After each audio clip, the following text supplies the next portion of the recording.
There are many foods that are considered an acquired taste. Foods that might not be palatable the first time you try it, or something that just doesn't sit right with most people. It could be something as simple as blue cheese, or something like the Filipino delicacy balut, which is a boiled fertilized egg with the embryo still inside. Sweden has its own acquired taste delicacy, which has spawned hundreds of reaction videos and caused it to be banned by airlines. Learn more about surströmming, the world's smelliest food, on this episode of Everything Everywhere Daily.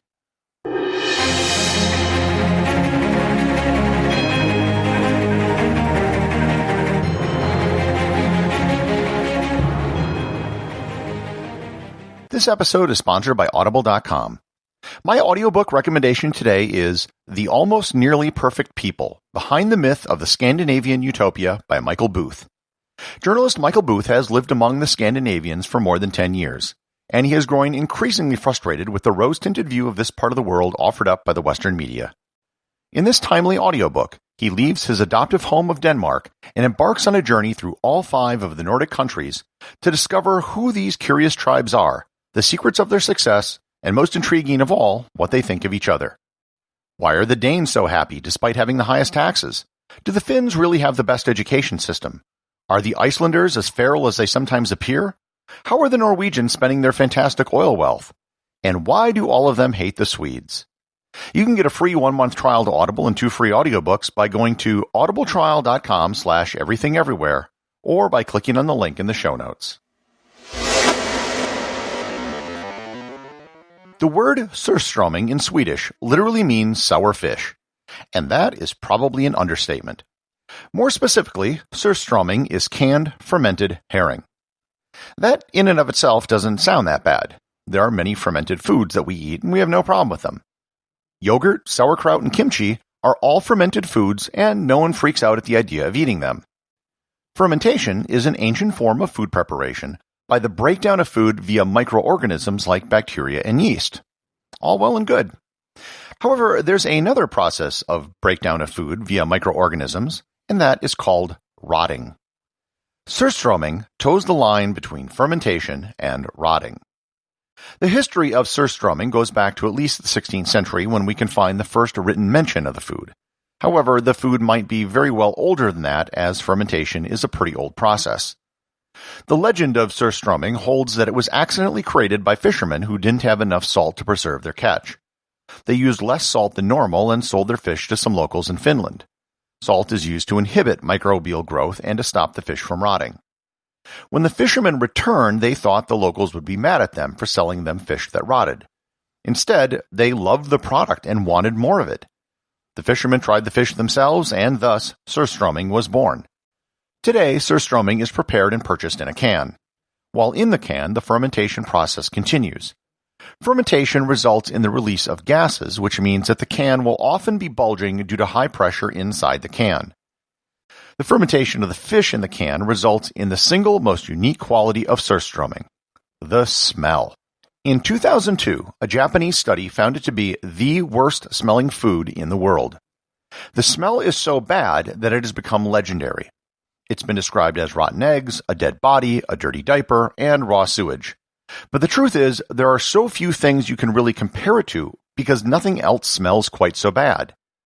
The smell is what's made the product famous, and if it weren't for the horrid smell, it would be about as controversial as pickled herring.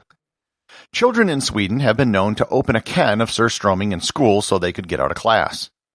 Airlines will not allow people to carry surströmming on flights.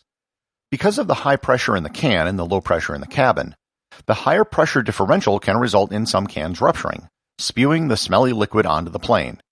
And it isn't as if you can leave a plane while it's flying or open a window. Most famously, in 1981, a landlord in Germany evicted a tenant because they spilled a can of surströmming in the building's stairwell. German laws make it very hard to evict people. When the eviction came to trial, the landlord's defense consisted of opening up a can in the courtroom. The judge, having experienced the overwhelming odor, ruled in favor of the landlord. If you do a search for surströmming online, you'll find dozens and dozens of reaction videos of people opening up the cans and trying to eat the contents. The videos mainly consist of gagging, retching, and sometimes vomiting. The problem, according to the surströmming experts, is that they're eating it wrong. For starters, you never want to open a can of surströmming indoors, for reasons which I think I've established by now. Ideally, you want to open the can when submerged in water. That will prevent the liquid inside from spraying all over the place when it's opened. Alternatively, you could open it while it's enclosed in a plastic bag. Once the liquid has been drained, you don't eat it straight from the can. The herring which is put in the can hasn't been gutted or deboned. You need to do that first. Then the traditional way of eating it is with a Swedish flatbread called tunnbröd, along with potatoes, onions, and sour cream. It's usually eaten as a sort of small sandwich. I've actually had the experience of trying some surströmming, and it really doesn't taste as bad as it smells. Granted, given that it's the worst smelling food in the world, that's a pretty low bar, but it isn't bad so long as it's prepared properly. If you really want the full surströmming experience, I'd have to suggest you visit the island of Ulvön in Sweden's high coast. It is a center of herring fishing, and it's considered the mecca for surströmming. August is considered the best season for surströmming, and because it's in the middle of summer, it's also one of the best times to visit Ulvön regardless. The main day for eating it is the third Thursday of August, also known as Surströmming Day, which is the day which by royal decree you used to be able to start selling that year's surströmming. If you're there, you might be able to meet Ruben Madsen, who is the self-proclaimed king of surströmming. He was the person who actually served me my first surströmming when I visited Ulvön. Back in 2014, he was involved in opening a 25-year-old can of surströmming, which was found in an abandoned cabin in Norway. Having been outside for a quarter century, the can was quite rusted, and due to 25 years of fermentation, it was bulging. A lot. The contents of the container were mostly liquid. What solid material that did come out didn't really look anything like fish. Ruben Madsen, of course, ate it anyhow. Executive producer of Everything Everywhere Daily is James Makala. The associate producer is Thor Thompson. I've had several people reach out to me on Instagram because they didn't know how to reach me via email.